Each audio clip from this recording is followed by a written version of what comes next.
And checking in with the felt sense, the felt experience of this moment. These conversations are disturbing and can trigger feelings. So just to see what's there right now.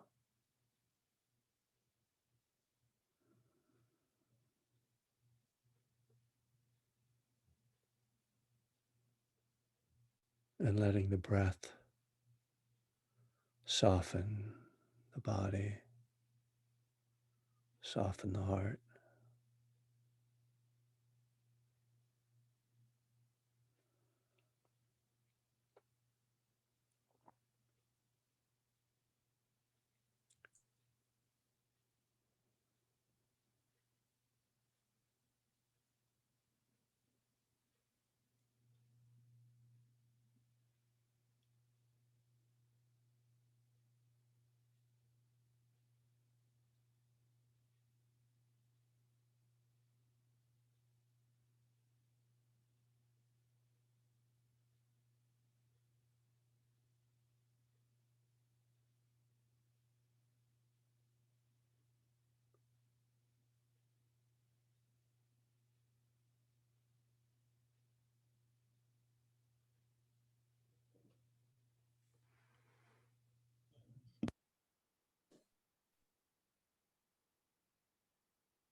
We connect with the breath as a way of focusing the mind.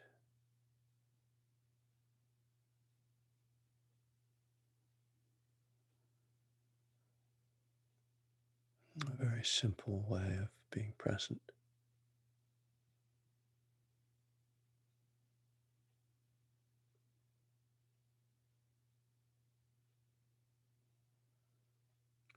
Just feeling the air at the nostrils or the movement of the belly.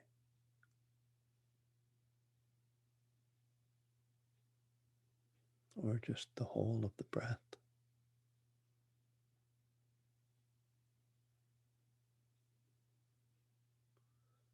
And as we come in close to the breath, as we connect and feel the details of the sensations that get very intimate with the breath.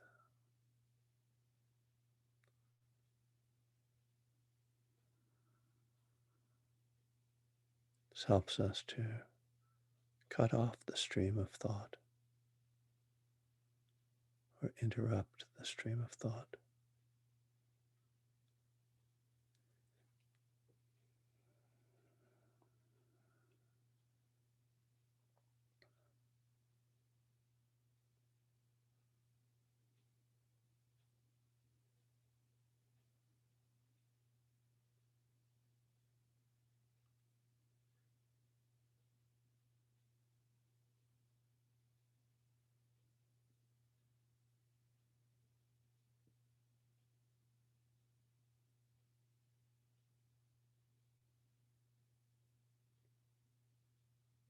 This form of practice is meant to help us to step out of the complications of mind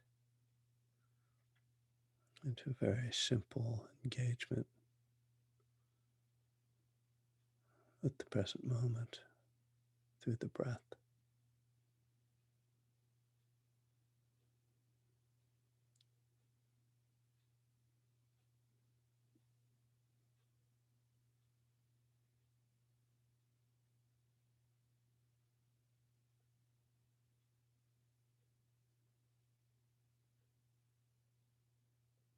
We can see or feel or sense the way the mind wants to keep spinning. It's got this momentum, this habit of movement, churning through thoughts, ideas, fears, plans, memories.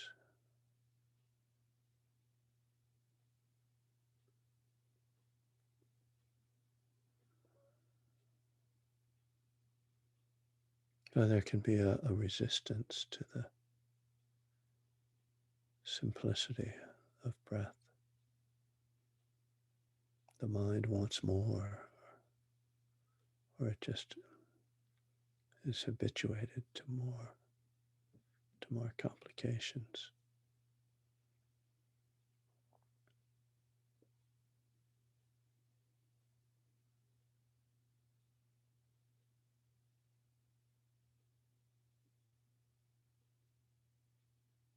We have to teach ourselves to appreciate the quiet,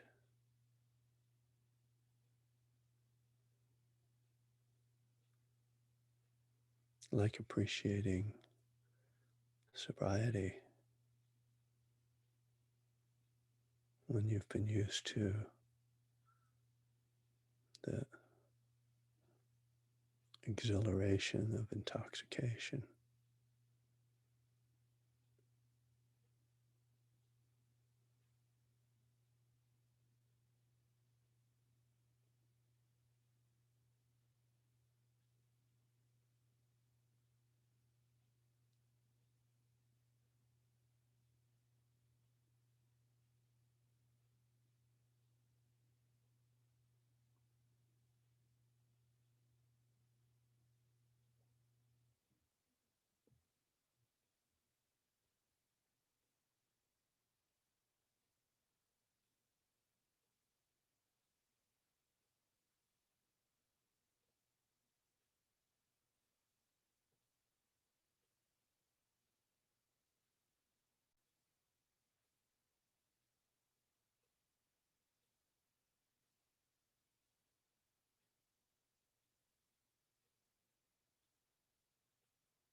The practice of insight meditation suggests that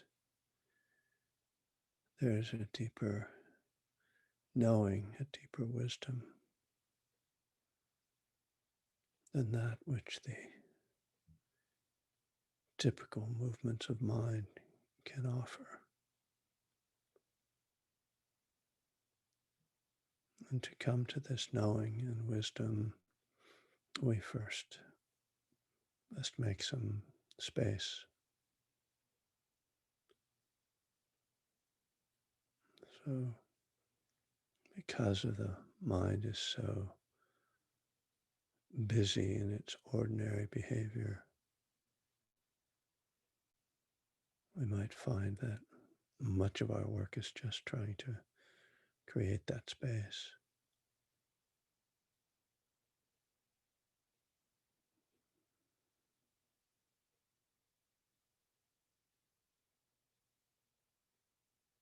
The insight that this practice points to is not personal or psychological,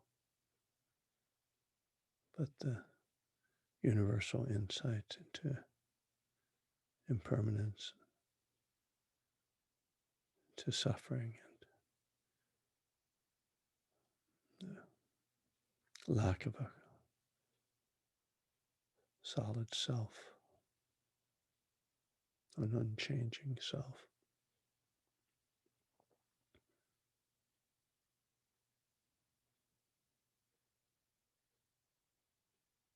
These insights are not ideas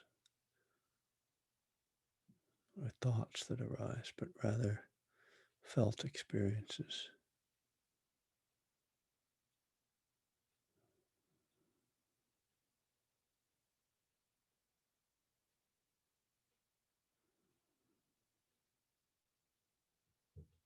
If we go chasing after them, the very chasing tends to close the door to wisdom.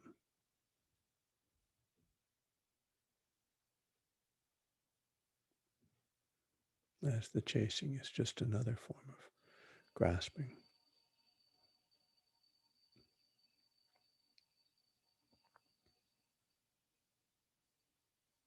So the practice once again comes back to letting go.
So, coming to the end of step 7, been amazingly enough, it's been a long time.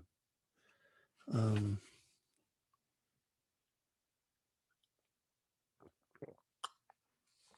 so I'm at this really funny little place. For anybody who might be joining us for the first time, we've been going through my book, One Breath at a Time, Buddhism and the 12 Steps.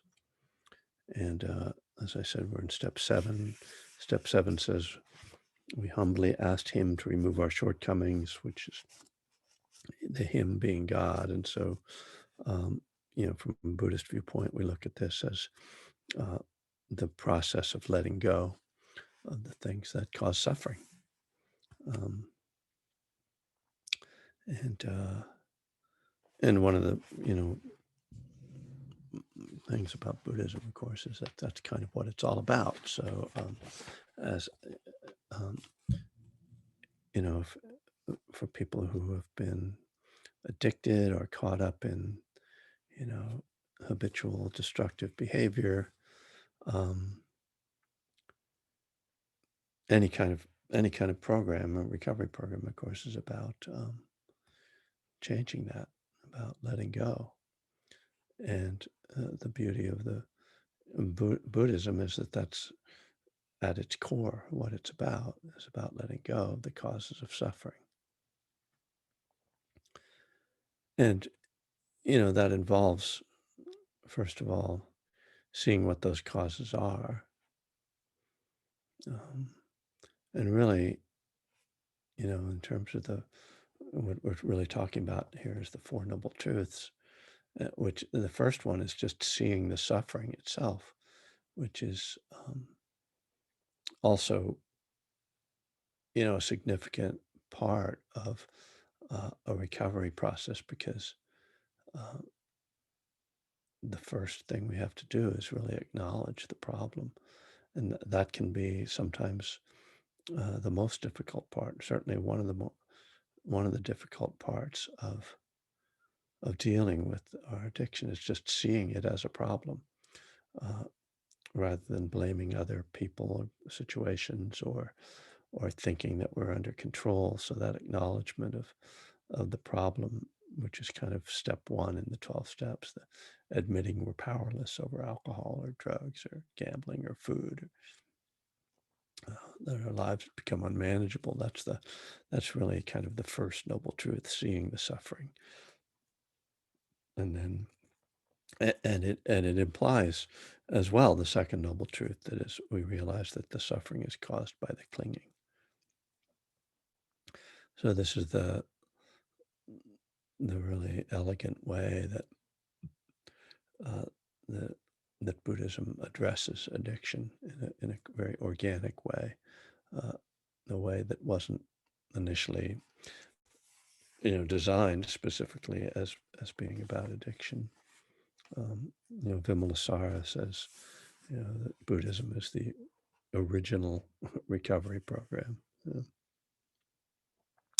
So in step 7, we're really explicitly engaging in that letting go, and which is why I spend a lot of time with step 7, uh, because it seems like step 6, which is the getting ready, and then step 7 are really at the heart of that letting go process. And it's always been a question for me ever since I started working the steps, and particularly when I worked step 6 and 7, how that was supposed to work.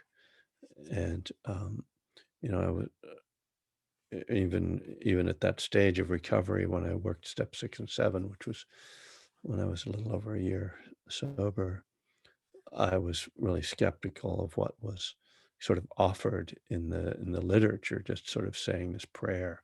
You kind of share your inventory, and then you go home and look at the steps, and then you say a prayer, and then it's not that you're done, but that's supposed to sort of initiate at least this process. And so a lot of my own like work around this letting go has been coming to understand that tools of Buddhism and how they operated, and how they uh, facilitate this change and this transformation, this letting go. And that comes down to essentially karma, the law of karma, that actions have results. And this is one way that Buddhism really offers a different view of what recovery is about, where the 12 steps say that it's God removing our defects. Buddhism looks at it in much more uh, dry and practical terms. Although I think, and that just through the three forms of action, changing thoughts, changing words, changing deeds, that then is what brings about change. Um, and certainly it's not unreasonable to kind of correlate the law of karma with the idea of God. Uh, if when we look at the Abrahamic religions, uh, they, the guidelines, the rules, the commandments are really about changing karma. Ultimately, um, even the idea of sin can be kind of correlated with negative karma. If I get myself to this little, I think this might be the shortest little section of the book. It's really just over a page long, called The Three Ps. And this is something that came from my sponsor, and just sort of one of those funny things that found its way into the book. Um, but it is here at this particular point for a reason, because the section before it is about the tendency to go to extremes. Um, and the two sections, there's the section that's about renunciation, called A Dirty Word, and then a section called Don't Overdo It, which is about not sort of going to extremes in renunciation and trying to find a middle way, uh, which is, forever a challenge.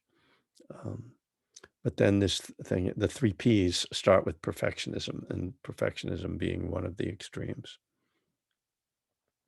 This little opening, one of the extremes that alcoholics and addicts often act out is perfectionism. Oddly enough, many sloppy drunks discover in sobriety this quality in themselves.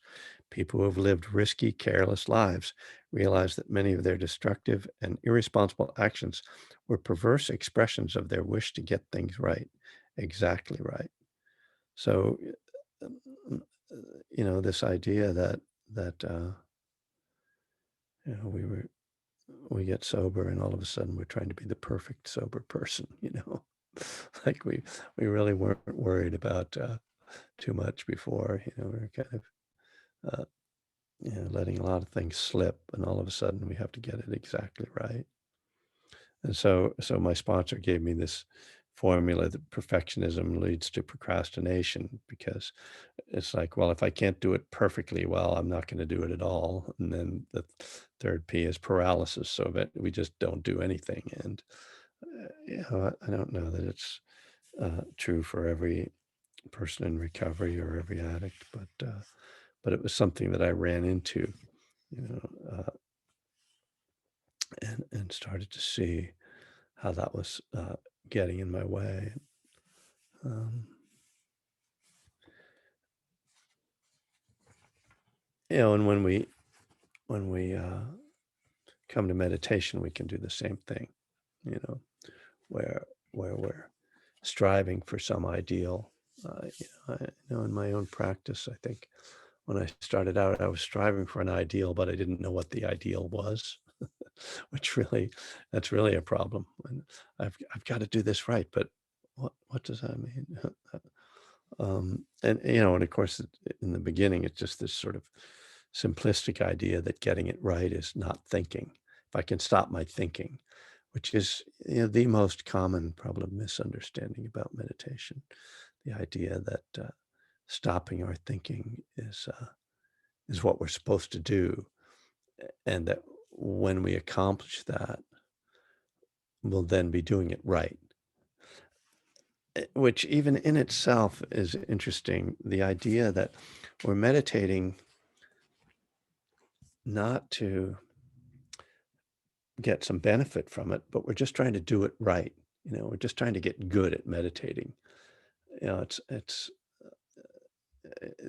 being good at meditating doesn't prove anything. That doesn't, I, I got good at meditating before I was sober, just because I did it a lot. But nothing much changed in my life. Um, I could have nice periods of quiet. That was about the only thing that changed. So, you know, this is this is why we have to see beyond these kind of uh, limited ideas of what meditation is. And yeah, but then, perhaps we figure out, oh, well, as I was sort of saying in the guided meditation today, well, then we realize, oh, it's not about just stopping thinking. It's about having these insights. Okay, now I have to get them. Yeah. And, you know, again, we turn our practice into a kind of acquisition, you know, and it's this what Trungpa called spiritual materialism. You know, I mean, I have sat around with people debating what the jhanas are, and you know, really like what's behind that is, oh no, I was in this jhana. No, well, I was in this jhana. And the jhanas are these like concentration states, and they're just like, who cares? Like, it's nothing. Um,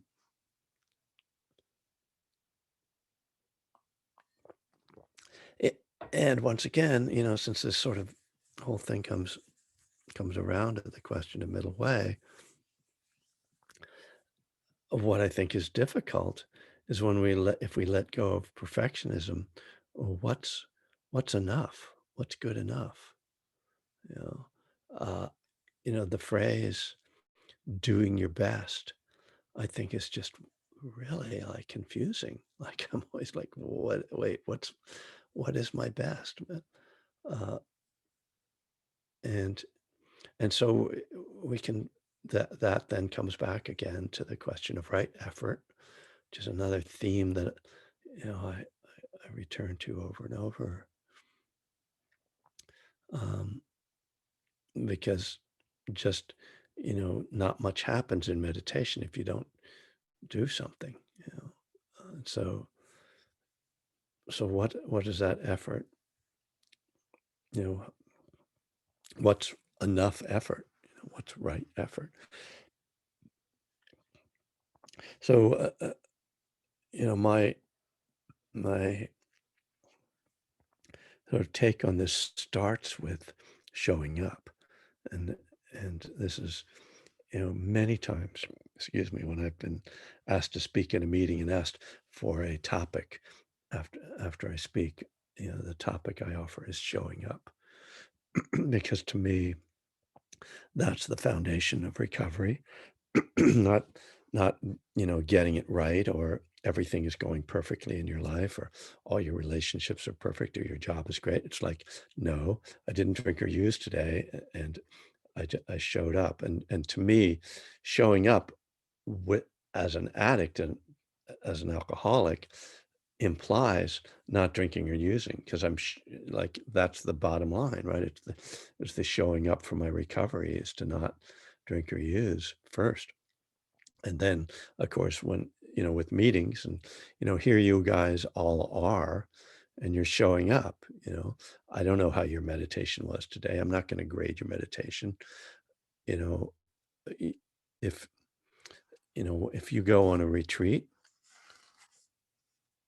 you know, what people are going to ask you, like people who know anything about meditation, what they're going to ask is not tell me like how many times your mind wandered. They're going to say, how long was the retreat? Because the showing up for that many days is what really does, is that the foundation of the work. When people say, oh, you're in recovery, what's the question they ask? How long have you been sober, right? That's what we define as success, not how's your sobriety been? Tell me, have you ever gotten angry while you've been sober? Did you ever lose a job? Did you ever break up a relationship? No, that's not like how we define success in recovery. It's just that you keep it going. And so to me, that's why daily practice and just showing up for our meditation is so important. The wisdom comes if we're if we're showing up in our for our meditation, stuff happens, and I think we want to control it and we want to be the ones who define what it's going to be and what it's going to look like and how it's when it's going to come and all this stuff about um, our spiritual development. Um, and we have no control over any of that stuff. The only thing we have control over is showing up, and we have to learn to just trust that process. And I think some people can make more effort than others. Some people uh, will tend to get more insight than others. Some people will develop more concentration or less concentration. And I'm not sure how much actual control we have on those things. So a little bit more about effort. I think um, when I was uh, doing some of my retreats where it was in some deeper concentration states, I started to notice that as I got more concentrated, I could make more effort without it turning into a struggle. And this is, of course, the problem with striving, that a striving effort. Most of the time, if you're in just sort of an ordinary mind state, you sit down and meditate, and you really kind of try to force something to happen, it just gets worse. You feel just more tense and you feel more frustrated, and you know. But I found that a couple weeks into a silent retreat, I was able to really push, but it wasn't creating stress. And how I came to understand that, and this might be true, I think this is a good explanation of that, though, is that as the quiet and the concentration developed, there was less ego, that the effort wasn't driven by grasping. It was actually right effort. It was guided by right intention. And that as we meditate, and you see this, the longer you meditate, the quieter the ego gets. There's less desire, there's less craving. And and so it made me kind of go back and look at the way the Buddha talks about right effort. And I've come to believe, as the saying goes, that when the Buddha was talking about right effort, and he talks about four elements of right effort: avoiding the negative, destructive mind states, abandoning ones that have arisen, cultivating the positive mind states, maintaining the positive mind states. That when he was talking about that, he was talking about it in the context of someone who was already kind of concentrated. That he really wasn't talking to us. He wasn't really talking to us ordinary, as he would say, unenlightened worldlings, lay people who are meditating for 20 minutes each day. He was talking to monks who were like devoted and were practicing, and done lots and lots of practice in silent retreat, at least maybe what we would call retreat. We don't see that word in the sutras, but and so it made me think, okay, that's great for when I'm in that state, but I have to think about right effort in a different way when I'm not in those states, in the already concentrated state. And this is where, this uh, much more gentle and uh, it's almost like it's really kind of paradoxical that when we're not concentrated, we have to make less effort. That is really confusing. What do you mean? This is when I need to make more effort. No, but you can't do it. You know, it's more surrender. It's more an acceptance. Those are the things that we're cultivating when we're less concentrated. Okay, just sit, just keep sitting, uh, you know, sit through the restlessness, sit through the sleepiness, sit through the resistance. Just sit with it, just accept and be with it. Any striving that you do, any force that you apply is going to wind up, redounding back on you or rebounding back on you. So just as with perfectionism, to bring it back to where we were in the book, um, you know, we uh, we have to find another way, and this is so tricky for us as alcoholics because we're all about going to extremes, and I think that when you get sober, you get clean, when you come into recovery, certainly in the beginning, there's a sense that you can't trust your own judgment, and certainly a sponsor of a newcomer will emphasize that point. Like, you cannot trust your own judgment. Yeah, that's why I'm here, to help you make better decisions. So with meditation, there's no sponsor in there, to help to guide you in your meditation. You have to trust your own judgment, and you have to. Uh, I mean, that's why you study with the teacher. But nonetheless, during those quiet moments, you still have to sort of figure out how do I respond to this? How do I get through this? How do I keep sitting here? What do I need to do? What's the effort I need to make? And that's the work, and that's the great challenge of practice is to learn to trust yourself, um, and to navigate your way through that confusing maze of mind and body that's just so full of noise and agitation, and find a way to just sit with it. So there you go. That's what I can say for you this morning. Hope that's of some help. Um, I can hear in my voice, a certain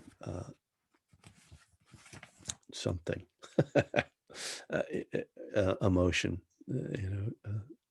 just uncomfortable emotion. And I was reading yesterday this beautiful book called "You Belong" by Sebene Selassie, and she was talking about how we identify, how we basically kind of how we name our emotions, and how that's actually culturally created, and that is absolutely true in my experience, and that when we name an emotion something, it takes on a solidity that if we're just with it as a felt experience, it doesn't necessarily have. So I'm not naming what I'm feeling right now. I'm just feeling it. So just to like open it up, we have some time.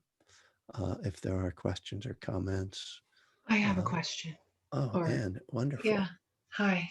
Hi. Good morning. Yeah, I feel it too. Whatever that is. Um, so I was listening to a talk the other day by Jack Cornfield, an old one, and he was talking about the Shore Hearts release. And then I read something, that there's a sutta about it or something, the Mm, sure heart's release, that yeah. the goal of the holy life is not to reach great insights and concentration, or it's not about status or any of that. It's about the sure heart's release. And I was just wondering if you could, I'm not really quite sure what that means exactly, but it intrigues me. And yeah. Yeah, that is a very Jack, phrase that I don't really I can't do very much with it. It's kinda not really in my, uh, wheelhouse. Is that his phrase? Well, no, I think you're right that there is a sutta that's a translation of it. It uh, uh, 'cause I've seen that, um, I'm not sure. It doesn't sound like the Pali Canon, It's sort of it might be, because I think I do think I've seen it somewhere, in a sutta, but what I mean is it's very much, like, in tune with h how Jack transmits dharma, you know, and it's just not language that quite, you know I it's a confusing term to me. Yeah. I'm not sure. I don't quite understand what the word "sure" means in that, uh, sentence, and, uh and then "heart's release" is just sort of awfully vague. It's great, it sounds great. Is it just letting go? I mean, just I guess, and yeah, letting go into the facts of, impermanence, and there is no solid, I mean, no yeah, solid that sense of sounds that sounds good. just letting go. Yeah, Yeah. okay. Thank you. Well, I'm not being much help for you, Anne, I'm sorry. Well, I'll find the sutta, maybe. Yeah, Yeah. that'd be a good idea. Yeah. Do it Look at it in the Sutta study class. Yeah. Yeah. Oh, shh, don't mention the Sutta study class.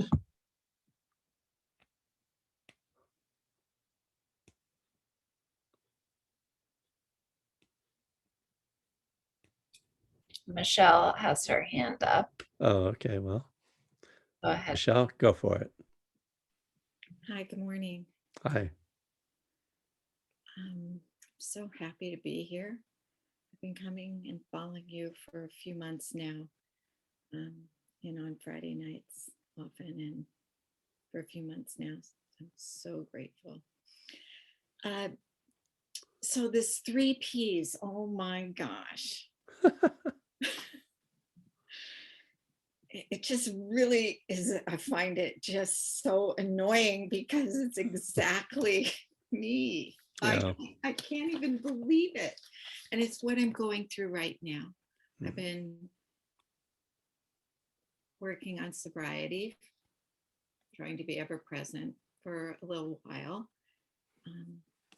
through AA, but having found this has just changed everything. And I feel like I'm just, I'm just thinking, I'm no longer just treading water, Mm. where I had been. But it's just, you're expanding. This is giving me a lot. But just back to these 3 Ps, because of my perfectionism, right? And it leads to procrastination, and then being paralyzed. That's exactly what's happening to me right now. For the past couple of months, I had the intention, like, maybe I'll start organizing my finances. During COVID, Mm. I had some extra time, and I thought, I need to address this. I need to, but I've gotten to the point, like, oh, I just hate it. I don't want to face it. I don't want to look at it. And so then I've been putting it off. And I am literally right now paralyzed because I don't even know where to begin anymore. I don't even, blah. So what can I do to get me out of this paralyzed state of just this it might be going on in other areas, but I know I can see it very clearly in this. Well, it's interesting because someone just put something in chat, which is exactly what I was thinking about, which is this is very much like what happens with creative people, with writers especially. They get like, oh, it's the blank page, like, and they have an idea for a book, but it's like you can't start because it's like you need the whole book there, or similarly, you write something like when I was in grad school in creative writing, people would come in with the first chapter of their book and they would share it with us and we'd workshop it. And then the next time they came up for workshop, they'd be with the first chapter of their book again and they would have completely rewritten it. And the professor, who was, a noted novelist, was like, just keep going. Don't keep rewriting the first chapter. So, in terms of, I think in a situation like what you're describing, I think it's, and well, I'll say that one of the strategies for getting work done as a creative person is to not measure your accomplishment by how good it is, but just how many words you wrote or that you put in so many hours at it. So I would think just set aside an hour and do whatever you can do. Set like a certain amount of time each day, and then you're done for the day. And just each day, put in that hour or whatever it is. And okay, once that's done, then you're off the hook. You don't have to feel bad. And because one thing is for sure, if you devote a certain amount of time to a project consistently, eventually it will get done. And that's one of the things, I mean, my sponsor, that was one of the things he taught me early on. And it was like again, like it was like job hunting. Just apply for, one job each day or whatever it was. And that way I didn't get caught up in this feeling like, oh God, I'm, it's not, I haven't got a job. It's like, no, this just persistence. It's that water on rock, you just keep doing it and it'll get done, you know. I thank you. I know that I've just built it up in my head to be so much larger than it is. And I apply that to those steps, just do a little at a time to Yeah. so many other things. But Yeah. I think maybe that I just admitted it out loud is big right there. Yeah. So anyway, thank you. Yeah. Thank you. Thanks, Michelle. Jimmy. Hey, Kevin. Yeah, it's amazing how, yeah, it's completely how I'm experiencing things right now. The perfectionism, you know, and the paralysis. At least when I was drinking, I was getting shit done, although it sucked. I mean, it was half-assed, and you know, uh, and I know I could do. I've done a lot better sober, but it's not consistent. I mean, sometimes I get stuck in that paralysis state, and but anyways, that just this really hits home for me too, and I really like that, just the water on the rock, just keep Yeah. hitting it, keep hitting it, keep hitting it, and eventually it'll crack through. Yeah. And so, anyways, thanks for your talk. Yeah. Thanks, Jimmy. Nice. Well, for a very small part of the book, seems to be something that resonates for a lot of people, because I was looking at it like, oh, this funny little thing that my sponsor taught me like 35 years ago. And I don't think about it much anymore because I guess I do think that I apply those principles to my life now. And so it's a little odd to go back and look at it in that version. But yeah, maybe, oh, there's one more. Angela, you were going to say something? Yeah, I just thought I might as well, since it's just funny, I was talking about this before we got started in class. Because I read I mean, this has been big for me. Perfectionism. And yeah, I really appreciated the way that you just reminded me too of well, yeah, and a lot of it's, I guess, fear too, and not trusting myself, when it comes to, I mean, I made so many, and again, it's like, I don't know, the more that I think about it, I guess, yeah, I made so many bad decisions, and don't really trust me. And then the indecision has always been an issue for me, and fear of, making the wrong choice or hurting others, just a lot of stuff that kind of swirls around. The meditation today was also um, really, really helpful. And I experienced that with meditation. I think that's a big reason why it was so hard for me to get a daily practice going, because it was so, you know, it would just, I didn't really get relief when I sat, because it was Yeah. just, and that misconception that, I'm not doing it good enough for just remembering my retreat with you, in 2019. It's just like, yeah, constant thoughts, just, you're just looking at me like, yeah, well, it's okay, in our, meetings. But quickly about the procrastination, it's just interesting because I was talking about this article that I read from National Geographic about like procrastination and the pandemic, and also this kind of phenomenon of, procrastinating by doing things that are still like useful, like I love to organize and clean. And so instead of like doing my work, I'm, going off and organizing things that I don't really need to um, it's like you're still putting off the important thing basically that you need to do, but it seems like less harmful because you're doing something that is worthwhile. Or like for me, actually in your interview with Dan Harris about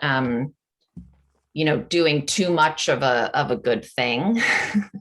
Or like for me, starting to really take on more kind of commitments, or like get this, I don't know, just not like keeping balanced, because I'm talking about it in therapy, and I have lots of resources, a coach, for kind of the way to work. But I guess I'm saying all this because I don't know if it would be helpful for others to hear, and just what you, I mean, I think mindfulness, obviously, and just awareness. And but yeah, it's so interesting how I can try that idea of effort as well, of like, is it just really about just doing the thing, and not like investigating, like, why do I have so much resistance? Like I, show up to a meeting with a coach every 2 weeks, and it's like really clear that, yeah, of course it's harder to do the work, just, I don't know why, but does it really matter why? Just that idea of, do we just, yeah, do the thing? But it's hard to not look at like what's keeping me from, you know, um, yeah, doing what I need to do for, for my work. So I don't know if any of that's Yeah. making sense, but Yeah. I don't know if this applies to you, but I think that the, part of maybe what perfectionism is really about is about ego. And, you know, we, our self-image, that, and um, we can't accept being less than perfect. And so the, that procrastination paralysis formula, you'd rather do nothing than do something imperfectly, because if you do nothing, then, you didn't fail, or you didn't come up short, uh, and yeah, um, sort of that acceptance of imperfection, that book, The Spirituality of Imperfection. Uh, and that book opens with the talking about baseball, you know, about how the best hitters in the world fail 2/3 of the time. You know? And I mean, can you imagine having to maintain your emotional balance when you fail most of the time? And you fail in front of 50,000 people or maybe millions that are watching you on television. Like, wow, uh, like, that's a great lesson, to me. Of course, golf is, equally educational in that way. Uh, I was gonna go, but Sherry, you are welcome to say Yeah, something. yeah, I was just gonna make a quick comment. I think it's Hopi Indians, Uh, the women, when they're doing their beadwork or their clay work or anything, they always made sure that they made a mistake on right. purpose to keep that sense of humility. Yeah, yeah, beautiful. Which is, right, similar to at least what, the sort of, about Japanese art, that there's something in that too, that yeah. Yeah, um, hmm. So let's all, fail today. Let's do our best to fail and, just, enjoy it, right? No, I mean, yeah, why why do we why do we, first of all, like, set up these ideas of what we should be and then make ourselves miserable because we can't be them? That's just like, wow, eh, life isn't hard enough, but now I'm gonna see if I can make it harder by setting impossible standards for myself. Sounds great. Thanks. Well, on that happy note, so, I'm gonna have to start working on step 8 because we're almost in step 8, so I have to get ahead. I have to stay ahead of the crowd here for you guys catch up with me. So, thank you, and, I got some nice Donna recently, so I wanna thank everybody who's been supporting me for this year. When I started doing this, I didn't have an idea of how long it was gonna last, but I think, like, in the back of my mind, I was thinking, "Okay, it's March, maybe we'll do this until, like, the summer," you know? So, here we are in year 2. Uh, so take care, be well, stay safe, and, yeah, and peaceful.